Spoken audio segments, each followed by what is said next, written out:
The smart home market is really quite crowded these days, but as it matures, I think a lot of brands will settle into being kind of the staple for a lot of people. As you know, I have a HomeKit, an Abode, a SmartThings hub. I've got the Apple TV Home Hub with HomeKit. And so I've been playing with all of those for a long time and sharing with you guys what I think about each one of those. Aqara reached out to me and said, can you have a look at ours? Tell us what you think. So tonight we're going to have a closer look at that, and I'll tell you all the good things and the very few bad things that I feel about this range. So I hope you had a good day. I didn't get a haircut, ate too much, didn't sleep well last night, but that has not slowed my enthusiasm for this video. I've been playing with these for quite a while now, a few weeks, which has made Aqara think that I'm never going to do a video about their hardware, but the time is now. The range that you see in front of you is really only a small portion of all of the devices that they have available, so I will just touch on the ones that I had them sent to me and why I asked for these specifically. Don't forget to hit subscribe and the like button, and later in the video I will tell you how you can win all of this. So the name Aqara comes from the Latin of two words that have been jammed together. One is acutulus, which I understand means smart, and then ara means home, and so acutulus, ara, Aqara. I'll start with the core piece of hardware, which is the hub. Now, Aqara have two hubs, but this is their camera hub. The full range is Zigbee and Wi-Fi enabled, so no Z-Wave here, and I'm okay with that. I kind of have a thing for Zigbee, and that's weird, a thing in that it's a little bit more international. So with Z-Wave, if you're down in Australia, New Zealand, the frequency is different to North America, etc., which means you can't just buy hardware from around the world and then kind of connect it all up and it's like, woo, it all works. But with with Zigbee, this is the case. Things kind of just work together much more efficiently, and there are some slight variances in Zigbee frequencies around the world, but not enough that it really is going to be a problem for everyone.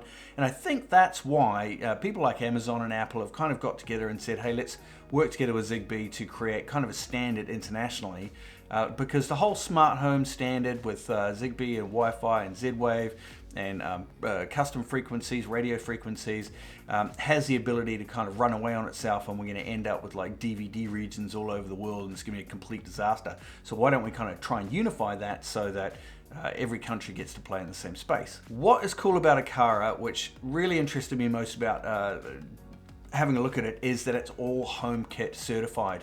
Now, for a long time, everyone was really struggling with Apple because it was so hard to get HomeKit certified. Now, I understand they've kind of relaxed the rules around that a little bit, but overall, a lot of hardware integrators have taken a long time to get there. I mean, Abode came out with their Gateway version 1 far out, like probably nearly 5 years ago now, and said HomeKit was coming. But only with version 2 of their hub did they actually bring it to life, and then the IOTA had that as well. I don't think the Gen 1 hub, which I have, still has HomeKit retrofitted to it. It's been actually a while since I've even bothered to look. So this one integrates beautifully with HomeKit. So once you get the hardware device set up, you can go to your home app on your iPhone, and then the camera will, with a little bit of connectivity, very simple, become part of your home app and the camera streaming. And then it can do things like, when you leave home, it will say, all right, I'll start recording now if there's any motion on the camera. And then when you come home, it'll say, all right, I'm not going to record anything anymore, but the live feed is always available. The Aqara doesn't only work with Apple, they also got it right with working with other smart speakers. So if you've got Alexa or you've got Google, this will work with that too. Setup wasn't a major problem for me. There were a couple of little gremlins there in terms of the firmware update. Didn't look like it had finished, but then it had finished, and then I was trying to connect another device to it, which wouldn't really connect, and so I just did a quick restart, and then everything worked fine.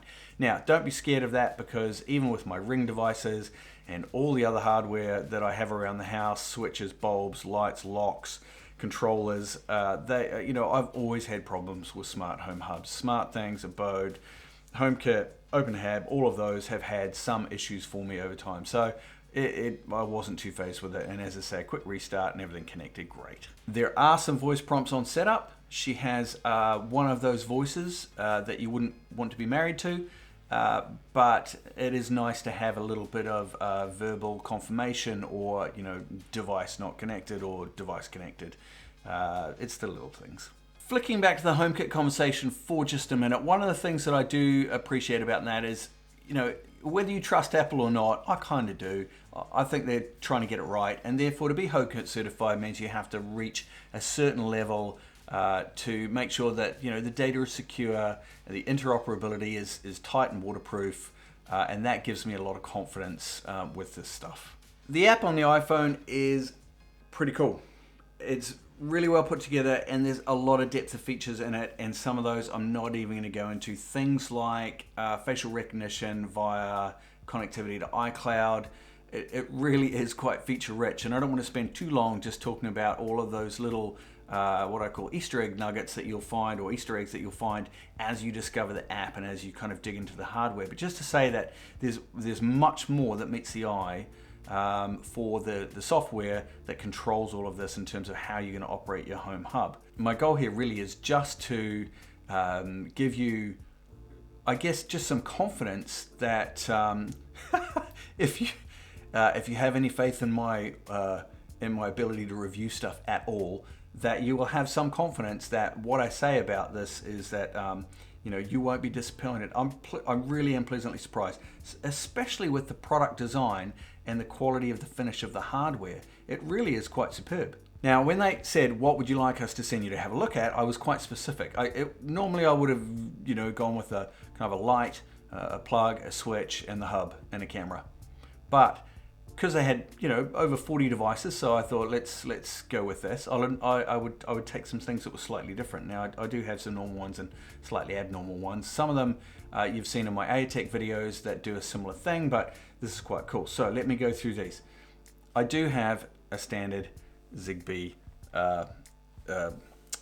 just button, push button, programmable push button on off stuff, right? So that's very straightforward, nice and light, nice and tactile, well made, excellent.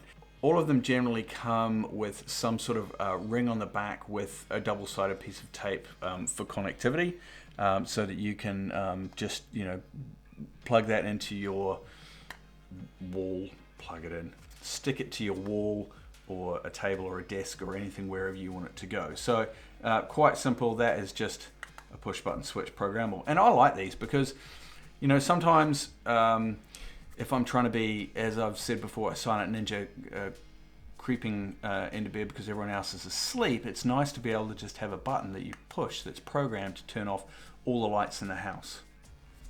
Nice. Now this I thought was cool. This is not something that I've seen very common in smart home devices, which is literally just a vibration sensor. And I know there's break glass sensors, there's other audible alert sensors, but this as a just a very small vibration, you could put this in a drawer so that if someone's going to open a drawer, you get a notification to say, hey, the drawer's open. Brilliant for kids, the Cookie Monster, cookie drawer. Oh, I noticed you were getting into the... It's not stalking when it's family, right? The other device, which I'm a huge favorite of, I'm like always thinking of ways to be more creative, and that is just motion sensors. And I have things like, if the house is dark and I wake up in the middle of the night because I'm old and I can't sleep very well and I just want a drink of water, I can go to the kitchen, motion sensor picks me up, soft light comes on, haven't touched the light switch, haven't fully woken up, it's not too bright, it's a nice smart light, grab a glass of water while it's detecting motion, it stays on, and then when I just walk out of the kitchen and go back to bed, and then it'll all shut down.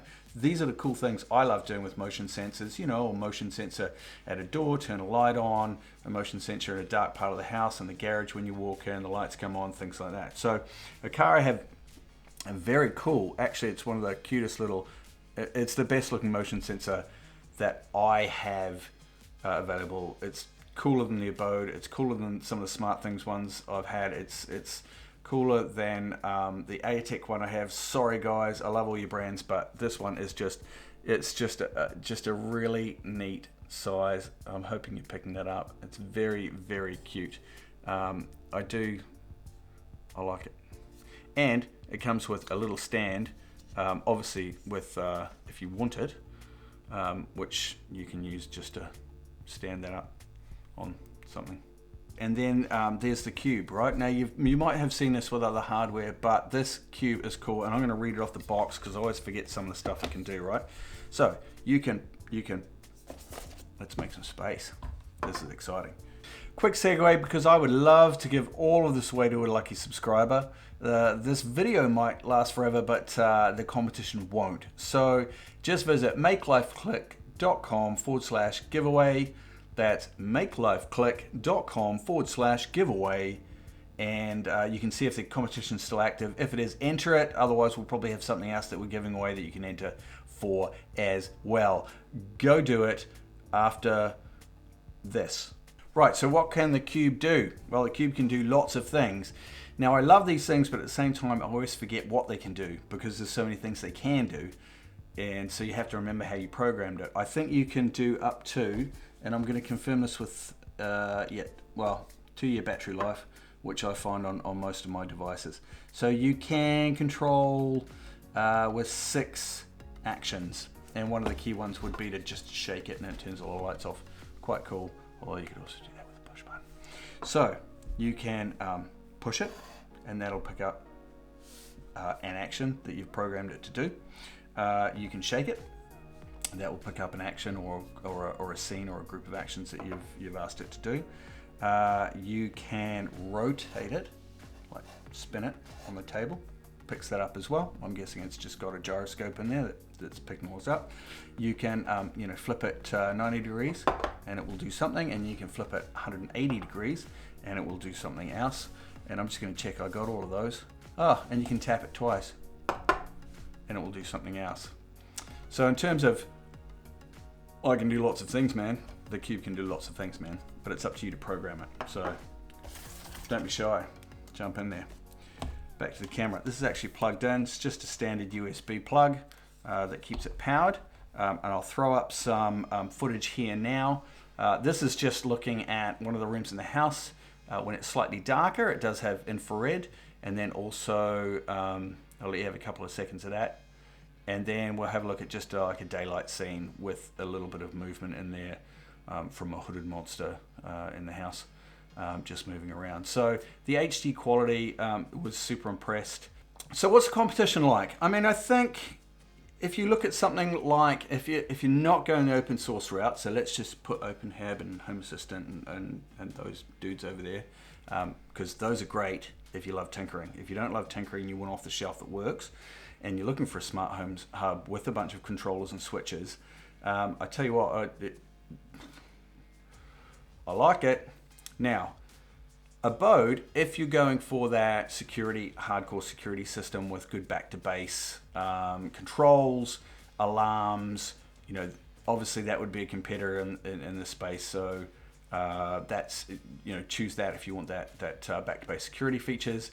Smart things if you want incredibly broad and diverse interoperability. So with smart things, you've got Z-Wave, Zigbee, Wi-Fi, Bluetooth. Wow, I'm fuzzy, but there's lots of connectivity options with smart things, and it probably has connectivity to most devices. If you're in a space where you only need a camera or two, you need all the great things that a smart home brings, you want it to be easy to set up, HomeKit level security that integrates with your HomeKit, can be controlled by your smart home speaker. I sound like a bit of a fanboy. Wow. Obviously, when I don't sleep much, I talk more. That was a lot of talking. That was quite fast, though. I hope you have a great week. I hope that you stay safe. Please do like and subscribe because it helps me feel better about myself for sitting up in the studio, which is really my garage, late at night doing these. I love doing them, so I'm always going to do them. But like and subscribe because you're awesome. Any questions, anything you want to see, ask them in the comments below. Bye for now.